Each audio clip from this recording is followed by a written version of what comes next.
Hi,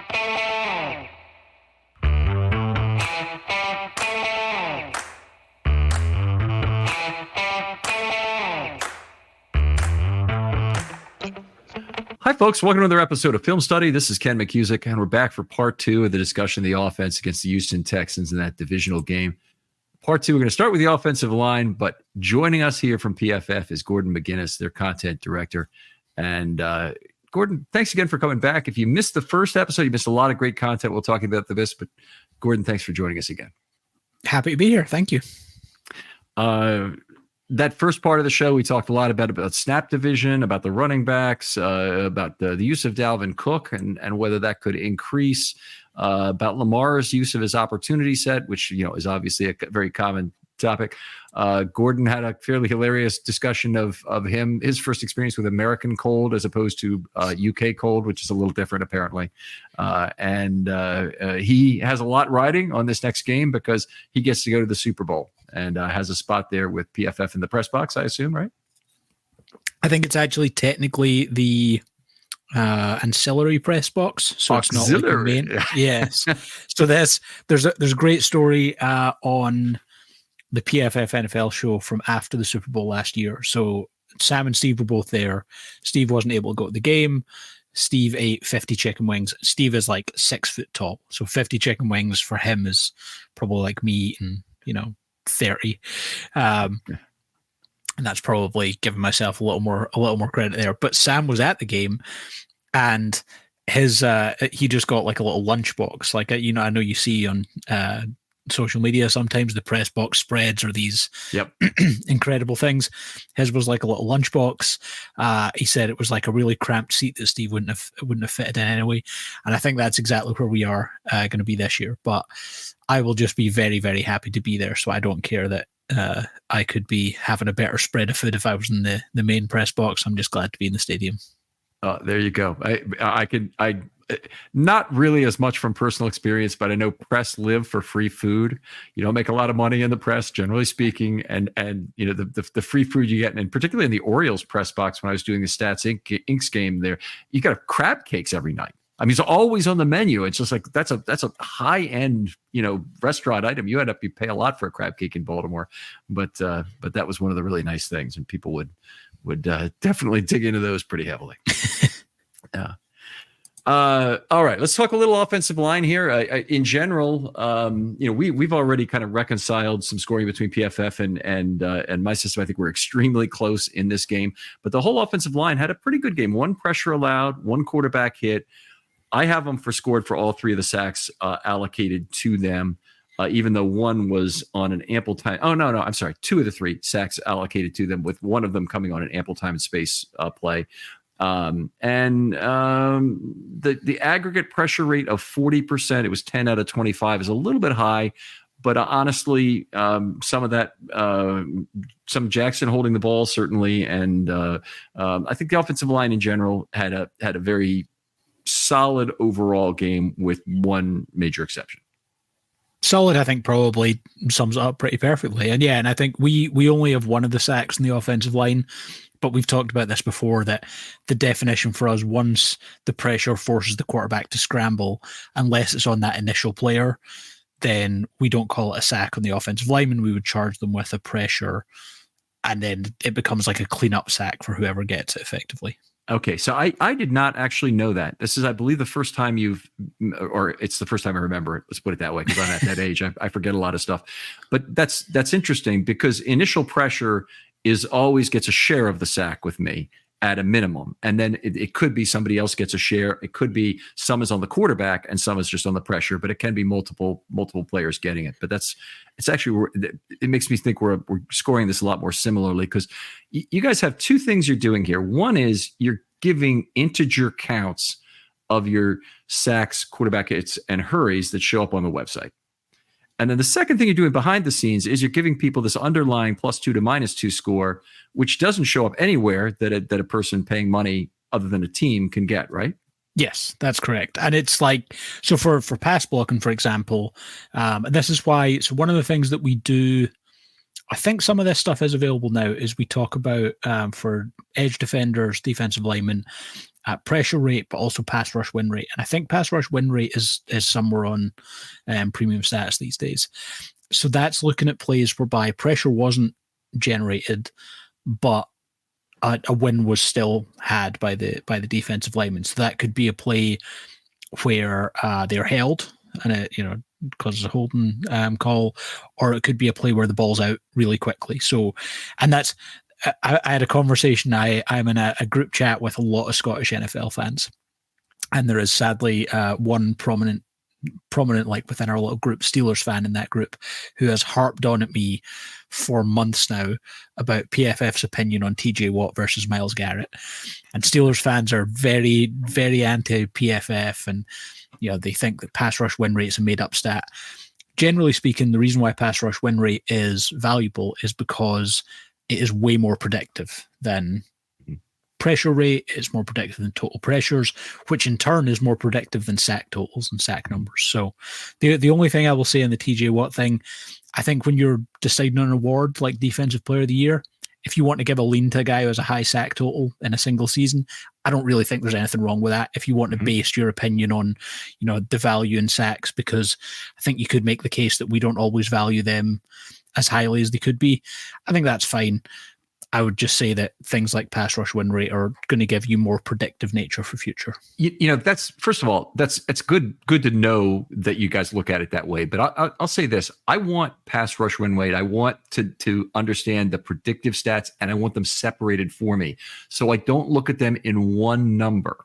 So what I don't want is for the PFF grade to be a composite of a predictive grade and a look back grade. I look for the PFF grade to be more of the baseball box score. What did happen in that game?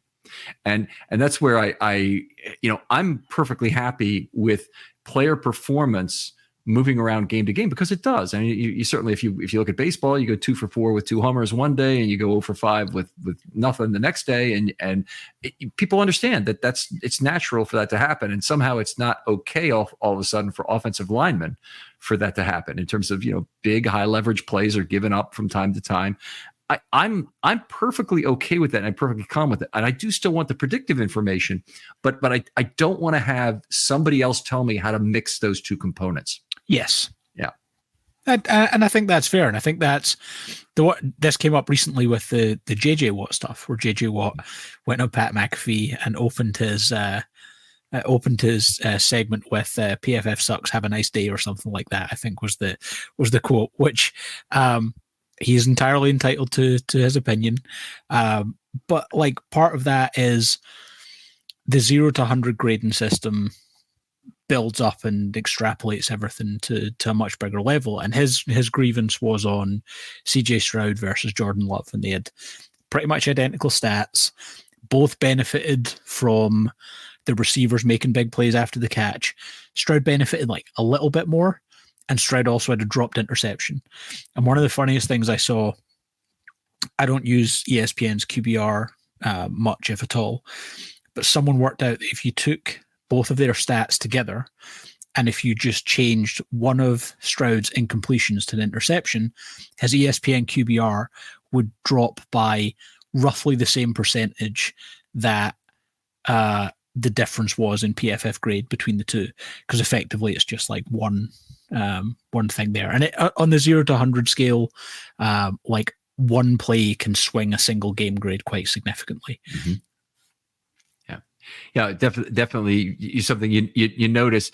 I've been very impressed with Timo Riska this year and the stuff he's producing on relative play of offensive linemen. And does that pass through your desk in terms of it being content, or is he like outside of your group because he's R&D? Or talk a little bit about that maybe. So he's outside the group, and to be honest, correctly outside the group, because he has an understanding of statistical things that I simply don't. Like, I'm not any kind of mathematician. I'm not someone who is, any kind of Python or R wizard when it comes to these things.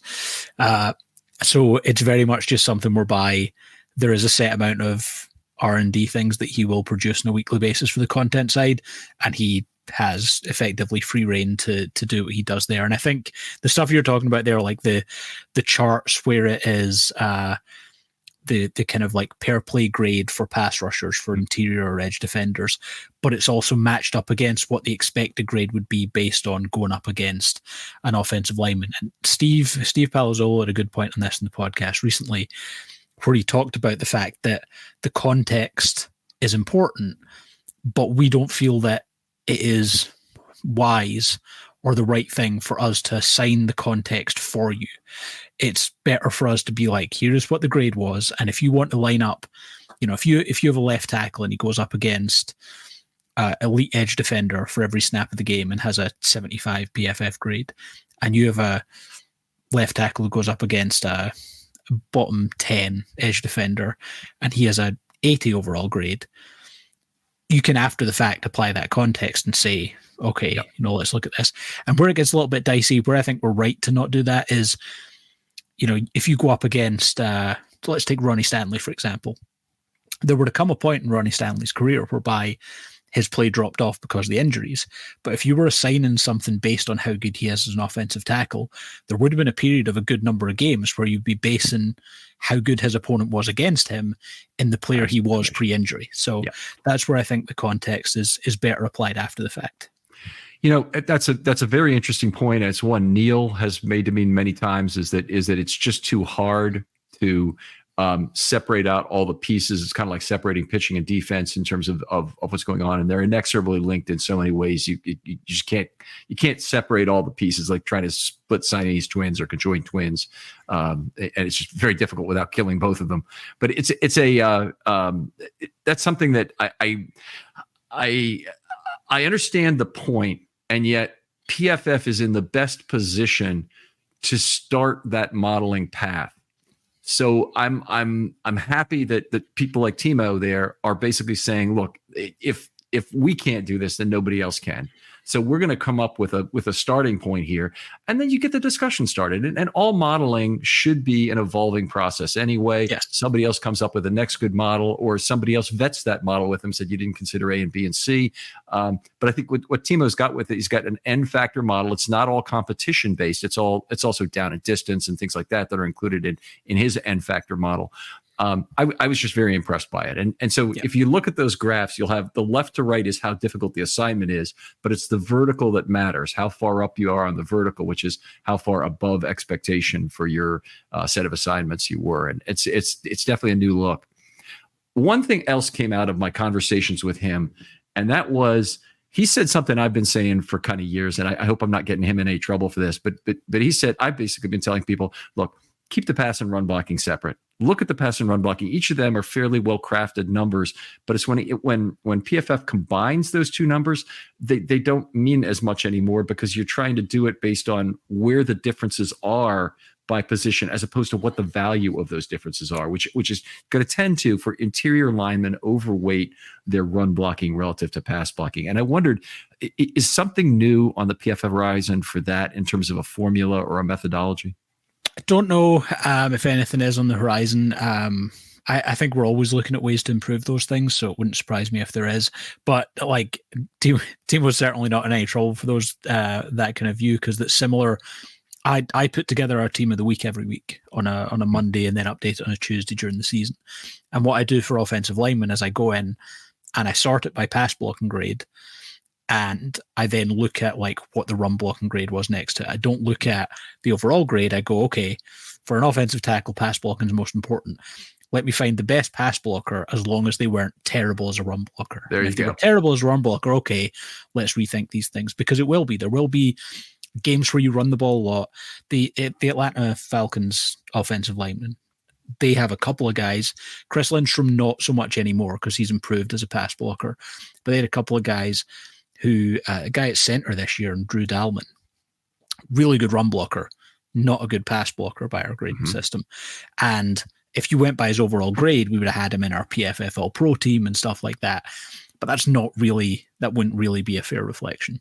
Right. Tyler Linderbaum last year was the big one for the Ravens, and a guy who was a very bad pass blocker, one of the worst in the league at center, and a great run blocker right away as a rookie.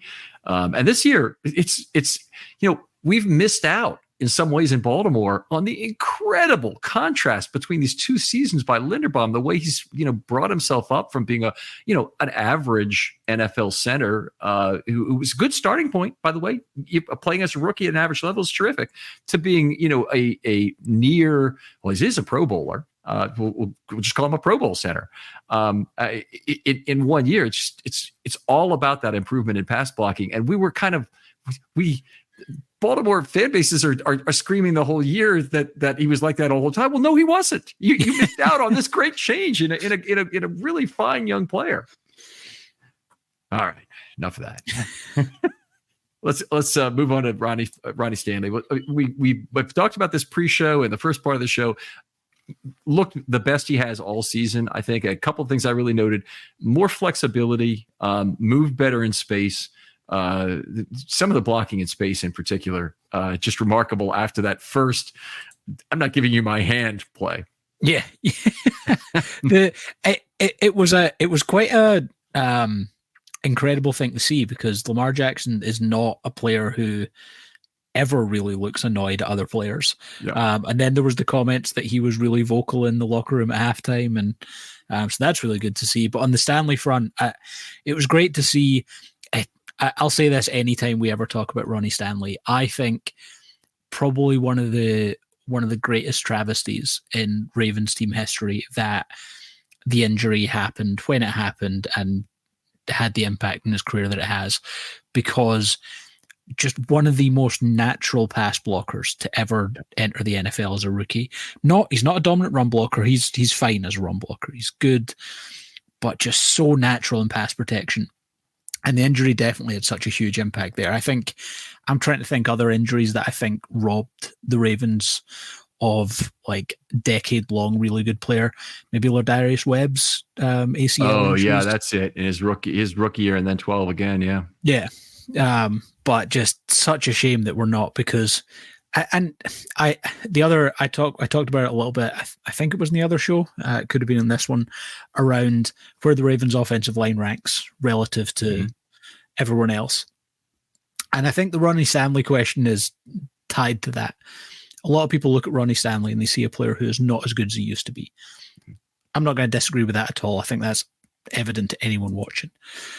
However, there is a big difference between how Ronnie Stanley is playing right now and has played this season, and below replacement level left tackle play. This is not Alejandro Villanueva stepping in at left tackle, which is what the Ravens had to deal with a couple of years ago. So I know there's a lot of people who are kind of clamoring for a replacement at left tackle in 2024 for the start of the season. I don't really think that's a likely outcome.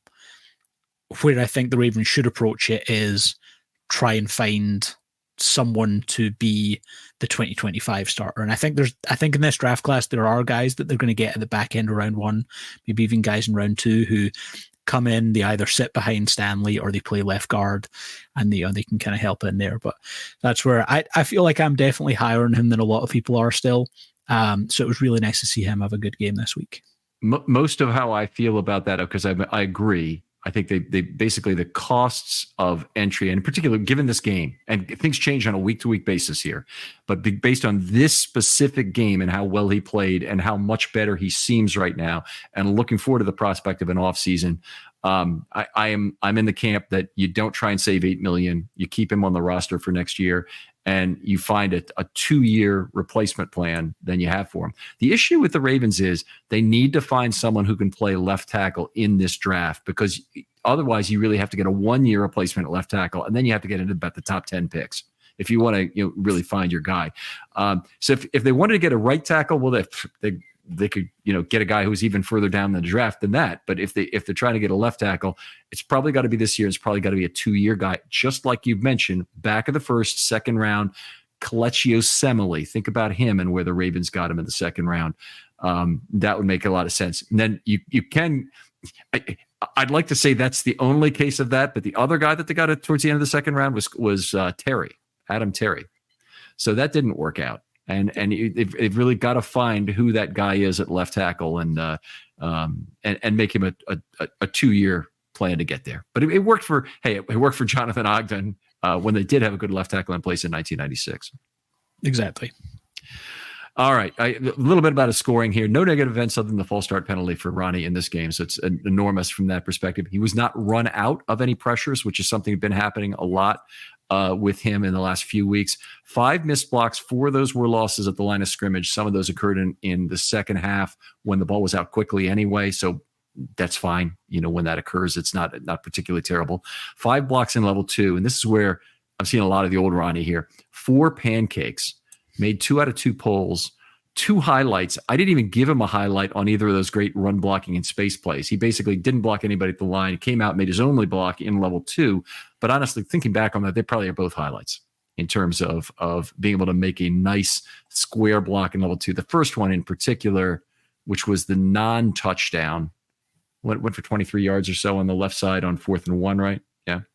And then the second one, he didn't make a block on it, so I probably wouldn't call it a highlight anyway, but it was enough to keep Grenard distracted for long enough for Jackson to get right by him. Yeah. One other thing I want to say about Ronnie is what I saw in this game was a guy who's blocking much further out from the pocket, and I really, really like to see that. So he's a very natural mirror, and you mentioned it in your comments early, very natural dancing bear. Even with the injury, you still see the ability to mirror is still there. In addition to all the savvy components and whatnot, the ability to mirror is there. He's just been in a trap this year of giving more ground to maintain his mirror than he has in the past, when it's always been part of his game to give ground to mirror. And this game, what I saw is he's really dominating the guys opposite him and keeping them far away from the cone or from the being close enough that Lamar can feel that pressure. I'm very impressed by that from Stanley in this game. Yeah, I agree. A for Stanley in this game, and you guys had him extremely well graded. I know 88 is a pass blocker, I think I saw, right? Yeah, 88 is a pass block, 80.5 overall. Just best game of the year from him. And I think to your point there, I think the big improvement in pass protection was just that anchor was there a little bit. There was one particular play I saw shared on Twitter, and it was whoever the edge defender he was going up against had like a couple of bites to try and get around it, tried a couple of different moves, and Stanley was just there pawing him away at every opportunity. Yeah, that was the one where Simpson actually came up for a help block late on that play, right? I think so, yeah. Okay. Yeah, I agree. It was just, and he's got to be 8 feet away from Lamar in terms of his spacing there. It's one of the things I do love taking my initial cut on offensive line scoring from the video on TV. And a lot of people they turn their nose up at that and all. TV is far better for control of the video and for timing events on the video, both of which are critical. And I put an A22 mark on every single play that I need to go that back and then review something that I think I might have missed from not having the good depth perspective that end zone view gives you, in particular depth of the field and I guess it's width perspective. It's width perspective. Yeah. And I think you're right. I think that's we obviously do our first things from broadcast because we don't have the All-22 yet when we do it, but there are things that are easier to see on broadcast because you just have a bit more control over it. Yeah. All right, let's move on to John Simpson. 6th consecutive game at a D level and 7th in the last 8. He's actually on the DF border in this game. I have something I still want to look at again because I was kind of messing up my score sheet as I went through preparing for this episode. We're recording a little early because Gordon lives in Scotland and whatnot, but normally I'd have about 4 more hours to kind of put this together. Picked up another holding call. We talked about this a little bit in the first show. The holding, the penalties in general, they just haven't been reduced. And I think the Ravens have got to look at their own coaching, frankly, in this regard and say, why is this not working? Why are we not able to get through to this guy? And it could be it's a coaching problem. It probably is more likely a Simpson problem in terms of him just not being able to process quickly enough something about how a player is getting free of him and the point at which he needs to let go. But if he can't resolve this, I can't see his career lasting very long in the NFL. No, I was a little bit surprised that he wound up being the Ravens starter based on who they had in the roster in July and August. But I was a little bit surprised that they headed into the summer with that looking like it was likely going to be the case, because hadn't shown in Las Vegas that he was really a starting caliber player. And don't get me wrong, there's flashes there, but not enough that I think you trust him as a long-term starter at all. You look at the guy, he's not really built like a guard, and he's a massive Adonis of a guy in terms of 6'4", 321, very long arms and whatnot. He looks much more built in terms of his vertical build and whatnot, like he'd be an offensive tackle. And I kind of thought there might come a time this year where the Ravens, with all the problems they've had to tackle with injury and whatnot, where they might even had him end up there. They, as the season has wound on, McCary has been sometimes serviceable, sometimes not, generally above the replacement level as a replacement, which is good. Fair enough? Fair statement? Yeah, I think that's fair. Yeah. And on the other side, Fa'alele, while he'd been terrible until about the last 5 games, has put together a really good stretch of C-level play. And C-level play is well above the replacement level. It's over a course of now, I want to get this right, I think it's 97 snaps now. He's been playing at basically a middle of a C level as far as I've been grading it. How do you see those last 5 games on PFF?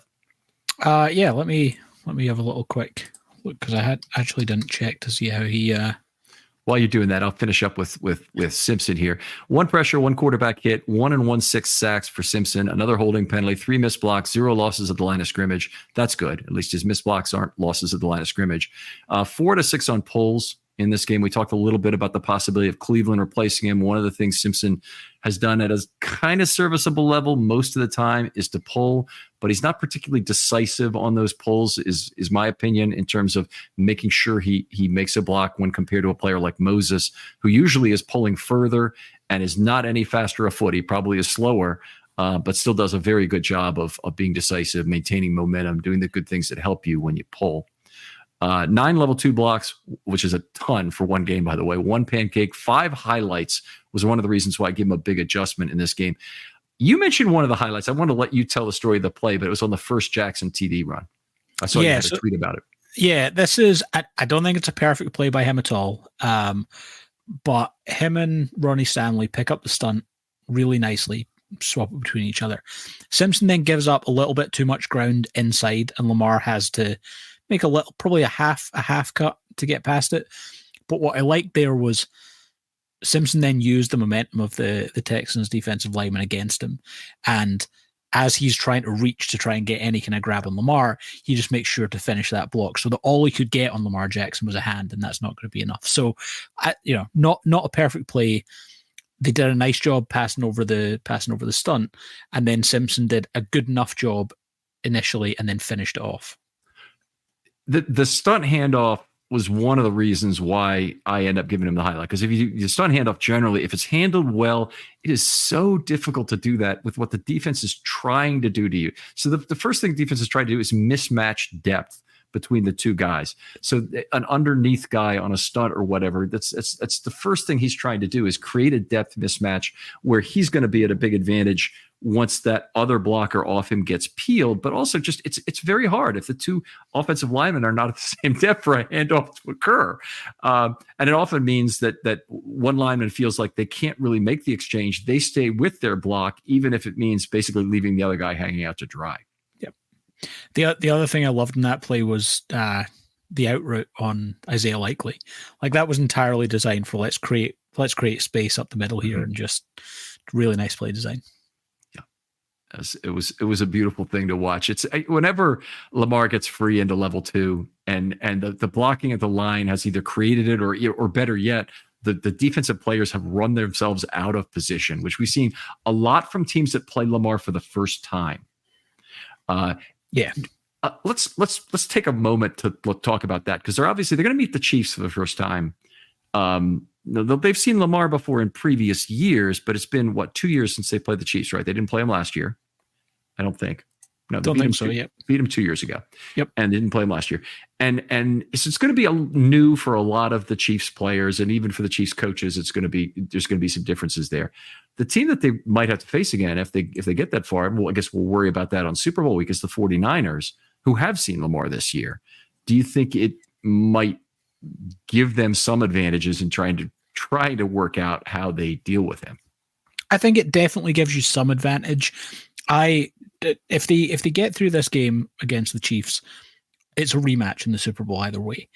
And I always think if you have a good defense, then the adjustments scare me a little bit. And the 49ers have enough good players on defense. And also, people talk about blowouts and they talk about the Lions game and the 49ers game and the Dolphins game all in the same bubble. I don't think that's right. The 49ers game was a blowout by score, but it was a blowout because a couple of drives at the start of the third quarter whereby the Ravens get a turnover, whereby they force the turnover, but they also get a little bit fortunate in the bounce of the ball. So it's not to say the Ravens didn't make a good play.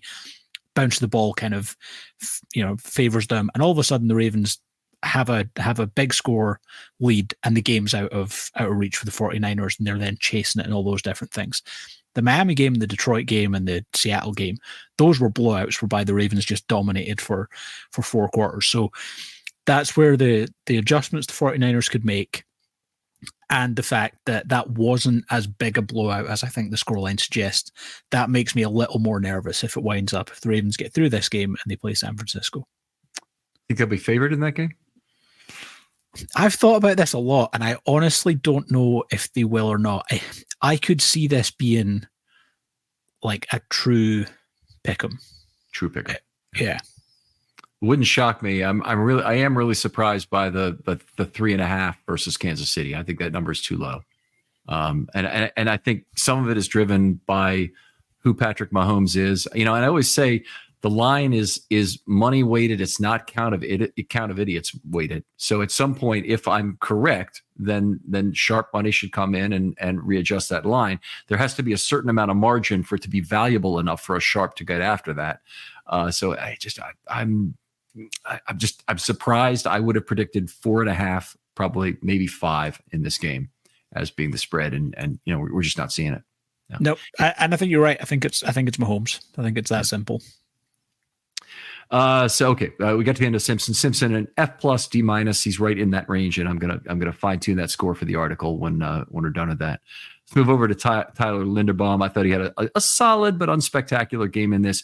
1 pressure, 1/3 of a sack. Now, how does somebody get 1/3 of a sack? Let's talk about this. He got the phone booth pocketed, and he was really the first primary pressure on the play. Zeitler's guy got there first and made the sack. Linderbaum had kind of held his guy up in the cone for sure, and definitely was creating a problem for Lamar. And then Simpson made it a little worse with the secondary closing of the other side, so he got 1/6 of that sack. But that's how I had it scored for Linderbaum. Talk a little bit about the process at PFF and how you guys would grade that for Tyler. Yeah, so it's probably makes the most sense is if you walk through like the first part, and then I'll kind of give you the PFF take on that, and then each part, and that almost like let's mirror each other almost in that sense. So you start with like the first part, and then I'll try and match that as best I can. Okay, so he as I saw the play, Zeitler's guy got free and was closing in for the sack, but Linderbaum was also getting bulled on the play. Let me go through with the exact notes I have, because that's going to be the easiest way to do this. It's right here. So 64 bulled by 94 to phone booth pocket, 70 beaten outside by 93. So it was Hinnish who got the sack, and 76 bulled by blitz 53. So that's Cashman coming from level 2 that closed off that backside of the pocket as well. So on the Linderbaum front, and assuming that we were on the same page on the assessment of him being beaten or impacted by the bull rush, that's probably never going to be classed as a pressure event on our end. It will be what we talked about earlier, like the pass rush win rate type thing, whereby it's a loss but not a pressure given up. So that's something whereby it impacts the grade but doesn't impact the raw stats. So there is an underlying grade number being tossed in there for him. So one of my frustrations has been when people want to quote PFF numbers without context like that, and it's usually sacks that they're referring to. Which, by the way, sacks for a center. How many centers ever give up sacks? Period. Anyway, but when they do, it's usually It's usually pretty bad when they do it. And bad ones give up what, 4 sacks in a season, three and a half. Yeah, like four or 5 sacks a year is bad for a center. Yeah. So yeah. 7 missed blocks by Linderbaum in this game. 3 of them were losses at the line of scrimmage. He had a lot of trouble finding a guy in level 2 in this game for whatever reason. But honestly, those losses are less bad when that happens. 6 level 2 blocks, 2 out of 2 on polls, 0 pancakes, 3 highlights in the game. C+, I'm looking at it. I might have been a little ungenerous in this, and I could probably give him a B- with 1 extra point of adjustment because he wasn't run out of any pressures in this game. But he's right on that B- C+ range for me. And I think you guys probably had him graded a little bit higher than that. A little bit, but not significantly so. Like we had him 82.7 in pass blocking, 65.8 in run blocking. So like pretty solid game. I think who he is as a player, and this is meant very much as a positive, is he's kind of solid across the board, doesn't make a lot of mistakes, that sort of thing. Whereas that first season, we talked about this, was the stunt pickups, the kind of issues at the point of the snap, things like that, really held him back. That's kind of gone this year, and there's just this offensive lineman who doesn't make a lot of mistake, is nice and nimble on his feet, all those different things. It's just rounding out into end of year 2. I wouldn't have him quite at the level that he is being touted as Pro Bowl, potential All-Pro type center, but he's pretty clearly on his way in that direction. Have you guys done some career pathing for centers that would tell you that first 2 years look like this, you can still expect a little bit of increase? Or it'd be really interesting to look at, I don't know how you grade or collect similar players, because that's one of the things football does not have is good control groups, for what you're testing. But it would be interesting to know if you guys had some good career pathing of PFF grades, say, that could give us some indication of how much is yet to come for Tyler.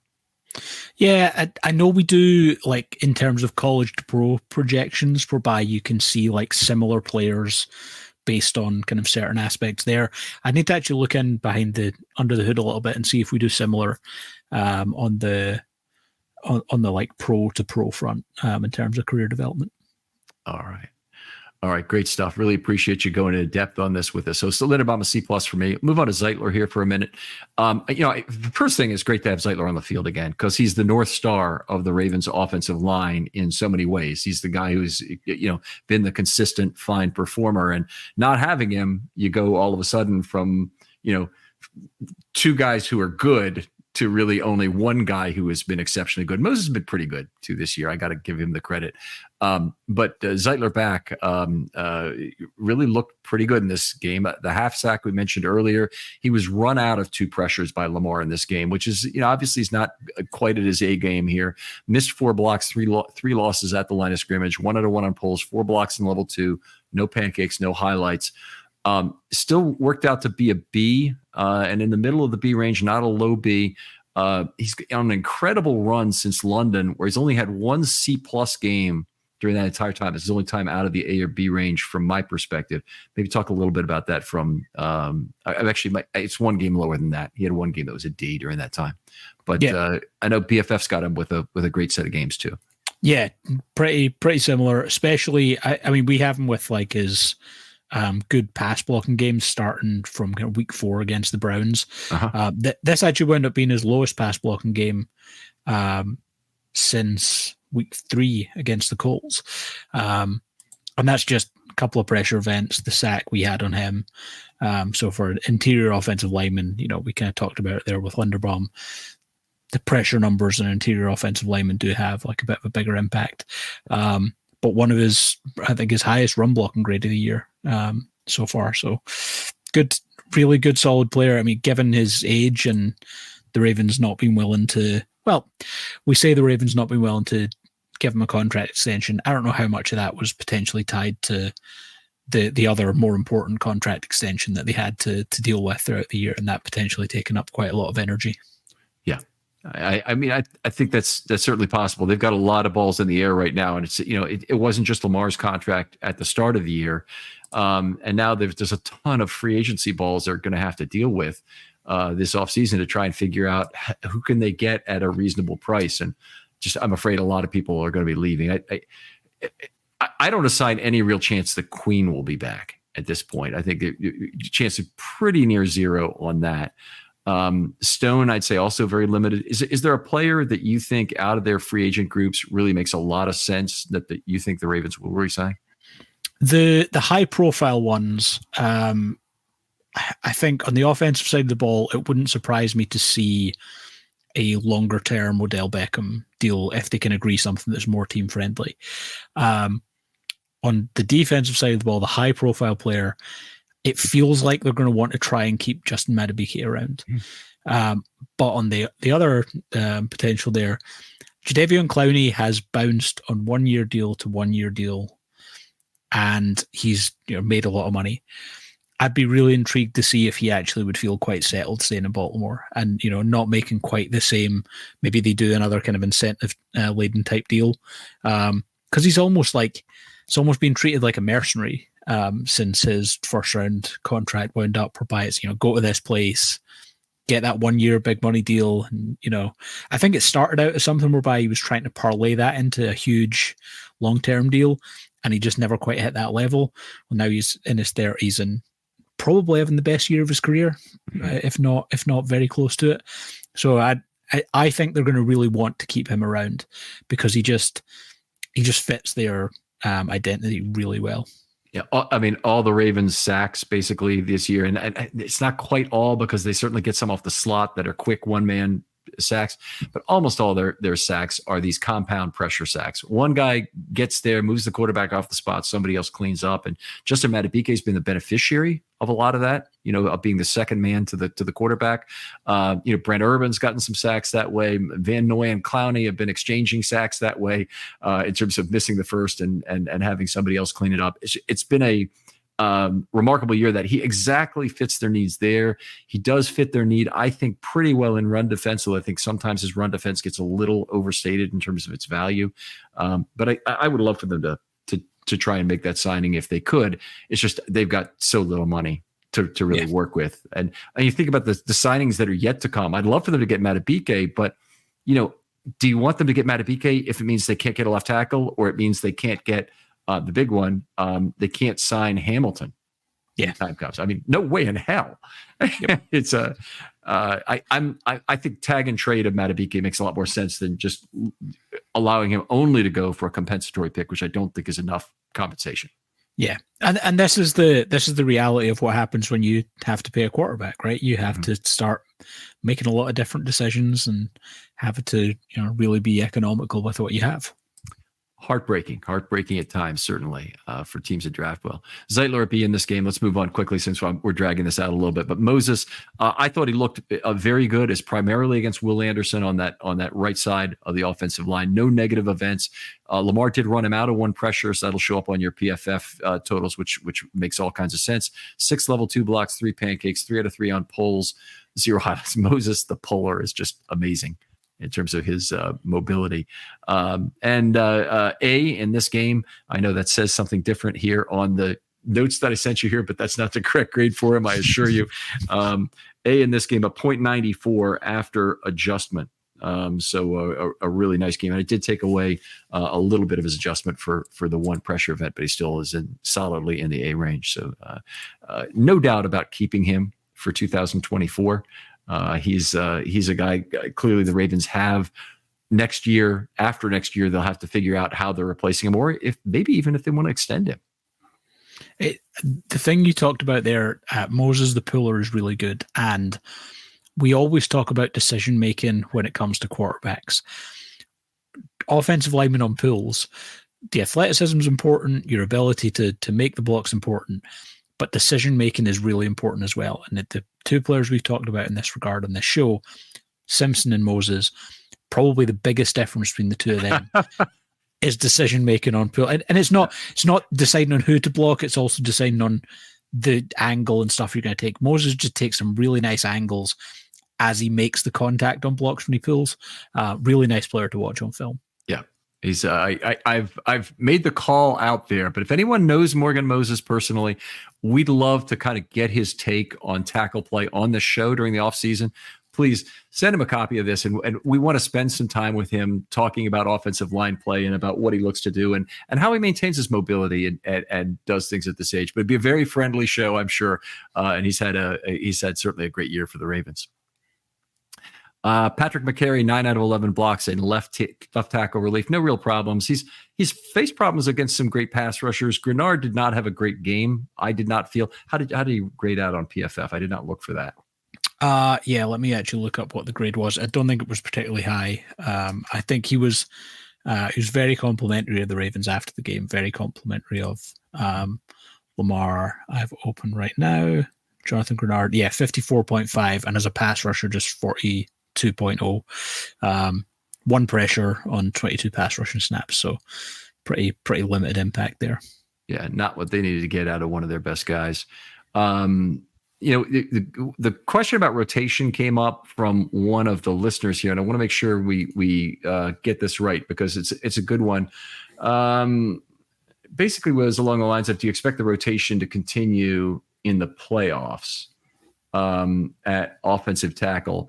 And is there a pattern to rotation? I think there's two things about that. Why don't you take the part about, do you expect it to continue during the playoffs? Because I do have some pattern things.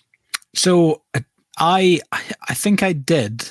And when I saw that question, I was more, yes, I think it will continue in the playoffs. And then I looked at it in this, and it was really just one drive that McCary actually rotated in. And my hypothesis there would be, have they done that? And Stanley has been like, look, actually, I feel fine. Like, I don't feel like I need any kind of rest. Or they felt like Stanley was playing to the point that, he wasn't in any way restricted.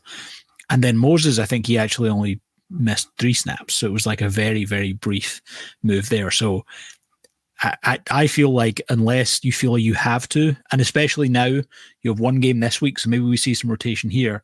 The last game of the season, they're going to have a week's rest if they win against the Chiefs. That's when I don't know that you need to rotate as much there. Great question. Appreciated MD Bitzel for sending that in. In terms of one pattern they use, they use non-overlapping series of replacement for Moses and for Fa'alele and McCary to be in the game. So they don't want them both to be in the game at the same time. And week after week, this has shown up, and you could probably see it in patterns of plays that you're looking at there, that they stagger series where they're in replacing the big two. Let's go on. Fa'alele, 3 out of 3 at tackle, and then he was 2 snaps at left guard at the very end of the game, and he allowed 1.5 penetrations. I did not see why Simpson left the game, but I know Simpson was kind of holding his hip earlier in the game as if he was hurt there, and he left for the last 2 plays, which is not normal to leave in the middle of a series like that. Have you heard anything, or did you see it at the time and note it? I think you're on mute. Yep. Must have mute by mistake there. Yeah. I only noticed when I was looking up ahead of this. I didn't realize Fa'alele had played any snaps at left guard, so I haven't seen anything that suggests he will be out. But yeah, it was interesting way to go about it. Yeah. Cleveland was in once as a 6th offensive lineman, their only jumbo snap, and they finished with the last 7 snaps at right guard, made 7 out of 8 blocks. He's played well enough in this very limited duty. One of the reasons I think they're not making the changes, I think they look at Cleveland as more a natural right guard. So maybe he takes over there next year, and maybe Voorhees becomes a left guard, which Voorhees seems to have a lot of those right guard skill set of being extremely powerful and being able to torque that lineman opposite you and do some of the things to really redirect that defensive tackle that you need to open the front gate on run plays. Cleveland, maybe they're thinking, the guy's never going to have the feet. He can't move over to left guard. Let's not start it now. But another piece of this could be Zeitler, that they don't think Zeitler can handle the job at left guard, because I mean, he's been a right guard his whole career, but so had Yanda until he had to move there once for injury. Would it be unreasonable to ask Zeitler to move to the left side here if you really wanted to get a better guard in the game, to replace Simpson? Yeah, it'd be really intriguing to see. I know a lot of offensive linemen on Twitter have, made comments in the past about how switching sides is really incredibly difficult to do. So maybe their way of approaching that is that they don't want to weaken two spots, because if Cleveland, well, I struggle to see how Zeitler would be a worse left guard than Simpson is right now, but maybe the composite, you actually overall reduce your guard play. Yeah, well, it's certainly a possibility. Well, let's move on. Talk a little bit about the skill position players. We've talked about some of these already, but who would you like to talk about? Yeah, I think I'm going to bring up Nelson Aguilar here. He is a player. I was talking to some people before the game, and it was people who were setting DFS lineups. So people, non-Ravens fans, were asking me how I thought he would do in the game. And I said, he's either coming out of this game with a touchdown, 40 yards, or not being targeted once, because it just feels like he pops up at points in the game. And I thought there were actually a couple of points in the game that he didn't get thrown the ball, but he was open. And I'm pretty certain we talked about this last time I was on. The difference in Nelson Aguilar being your fourth wide receiver, I think technically in this game he was actually third because he outsnapped Beckham, if I'm remembering correctly, versus where they were last year when Demarcus Robinson was wide receiver one. Now, obviously that was injuries through Rashad Bateman, but just such a better position for the Ravens to be in at the receiver position.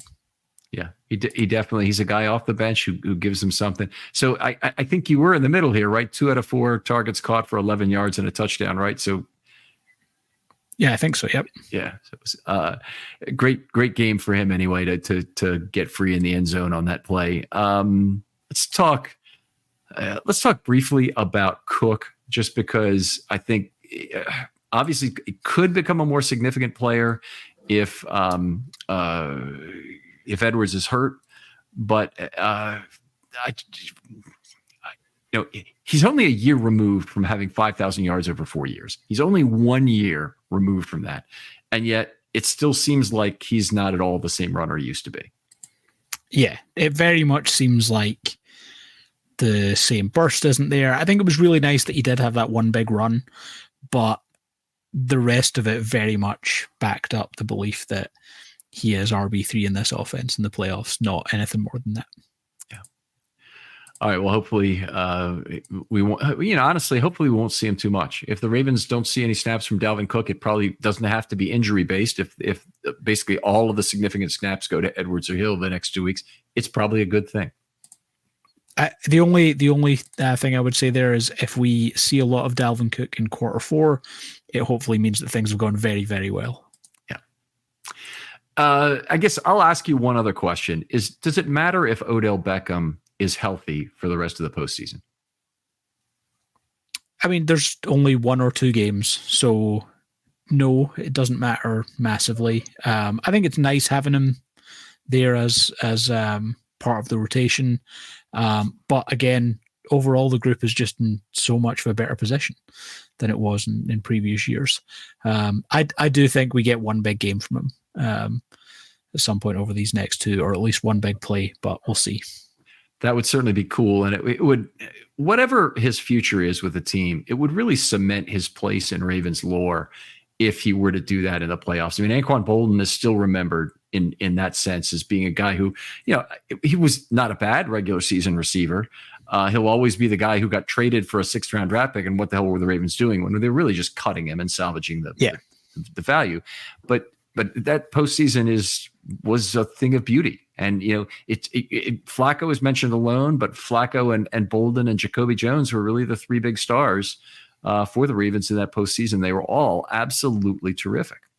Bolden was just the perfect receiver for where Joe Flacco throws the football to. He's always thrived with throw it to a point, the guy will go up and win the ball. He would have loved playing with Mark Andrews for a good number of years. He would have loved playing with Isaiah Likely. Anquan Boldin was just that kind of put it up to that spot and let me go and win it type receiver. Yeah. Great player, that's for sure. Let's go to the mailbag, get a couple more questions here. I think we've covered enough of the skill position players, plus there's some in the questions here. Here's one from, let's see, this is from @JTour10, who says, what's the real difference in a halftime adjustment and just adjusting between drives? If the opposing team holds the ball isn't that long enough for you to make an adjustment on the fly? I love the adjustments. I just don't want to wait any longer than it's necessary versus a better team. Great question, by the way. Yeah, and this is one I don't know the actual answer to it, so I'll just give what my perception of it is. My understanding is just that you want to be able to actually talk over the adjustments rather than Todd Monken dictates, here's what we're going to do. Like Monken, I'm assuming, wants to get 5 minutes to talk with Lamar in the locker room, look at stuff together and say, this is what I'm seeing, is this what you're seeing, rather than phoning down. And because of the quick change situation that's potentially happen, you can actually, like, if you're trying to rush, you can, lead to some mistakes and stuff like that. So that's kind of my understanding of why it is more of a halftime adjustment. That seems to be how they approach these things. I think there's a lot of truth in that. And we've seen booth coordinators, which Mike Nolan was. If you go back and watch that 2004 Jets game, him calling down to Bart Scott and telling him, hey, we're out of slot cornerbacks. You're on 83 in the slot. It was Crabette at the time. If on the next series here kind of thing. Those kind of phone calls are great, and they give you a lot of insight into things, but they're also, it doesn't give you a lot of time for more specific talking through film and whatnot. The other thing I'll say is, in an analytics driven time, that headset is not open for just anyone to talk on. And I don't know how many channels there are, or if they have, one channel for defense and one channel for offense that they can have their own separate conversations. But if there's only one conversation, which wouldn't shock me because the NFL probably wants to monitor what's said on that thing. But if there's only one conversation, then you have to have a period of time where you can get the information together and sent down in a way that summarizes what's happening in the game. And I would think that would be, halftime is the obvious time to do that. And I would think you might be interrupting somebody else's speech if you tried to do it while the other side of the ball was on the field. Yeah, that's a good point. I didn't really consider that. Okay. Let's see. We'll maybe take one more good mailbag question. Two wide receiver related questions from Randy Morgan. This is JR Morgan 16. He says, do you think the limited OBJ snaps on Saturday were just game state related, or maybe I guess they're injury related is the other possibility? Sense of that? To me, it felt like it was game state related. I think they wanted to go heavier in the second half. And that was where that impact went. I didn't see anything that suggested he wasn't healthy, and certainly seemed to be bouncing around happily enough at the end of the game.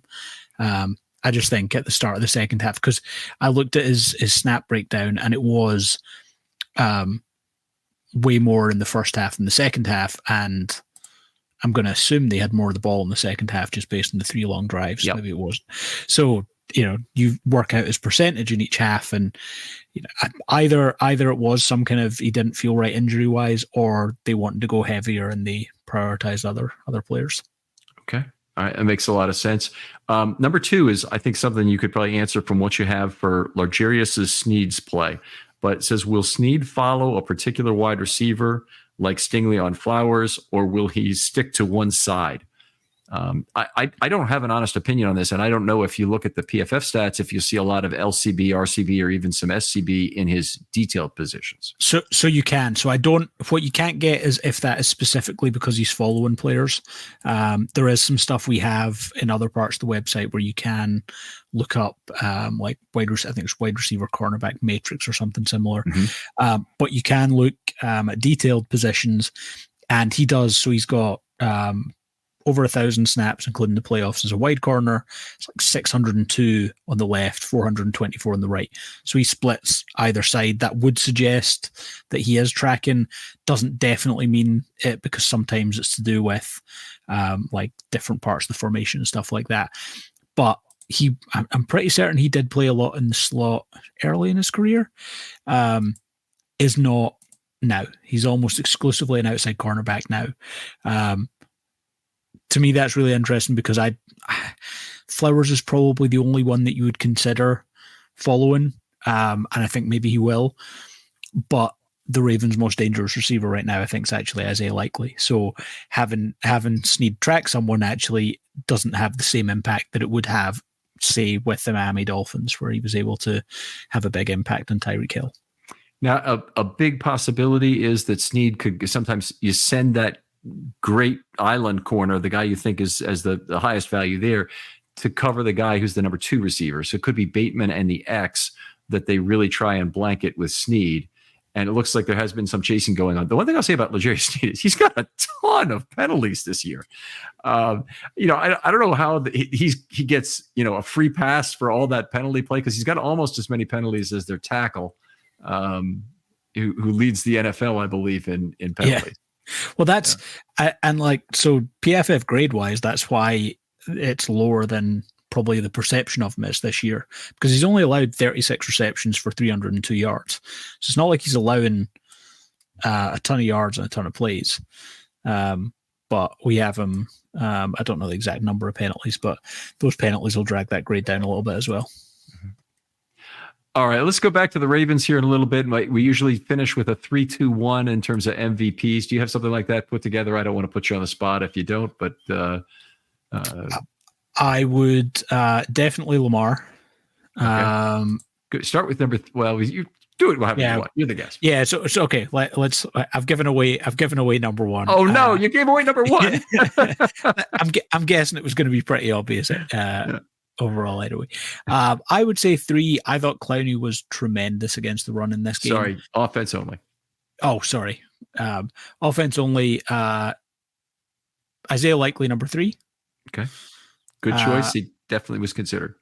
Ronnie Stanley, number 2. Okay. Lamar, number 1. Okay. I have Stanley and Moses. I cheated a little bit with number 2. I thought Justice Hill deserved recognition for his game. Obviously had a little bit bigger impact on the game in terms of the yardage. Obviously likely had the touchdown, which is just that had a lot of value in and of itself, and another big play. He is just such a fine player right now. But, in terms of importance of the play, I might be tempted to put Stanley and Moses at number 1 for what it means for the rest of the regular season. So if we're looking, we talked about predictive value earlier. If this is what Stanley and Moses are going to play like for the rest of the postseason, the chances of the Ravens hoisting the Lombardi has gone way up from their play in this game. I think that's fair. Yeah.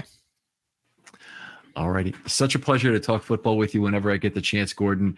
I'll try and make a point that we get together at some point during the Super Bowl if you can. If you've got a craps roll in you on Saturday night, the night before, we'd love to do that. That's kind of a traditional thing when we go out there with friends. But tell folks where they can find your work online. Yeah, you'll find me Twitter/X PFF_Gordon, and you'll find everything I write on PFF.com. All right. Other folks out there, if you'd like to be on a film study short, hit me up. DMs are always open on Twitter. Looking for off-season ideas, looking for ideas before the Super Bowl. Promise I'll get back to you very quickly. Gordon, thanks again for joining me. Thank you very much. We'll talk to you next time on Film Study.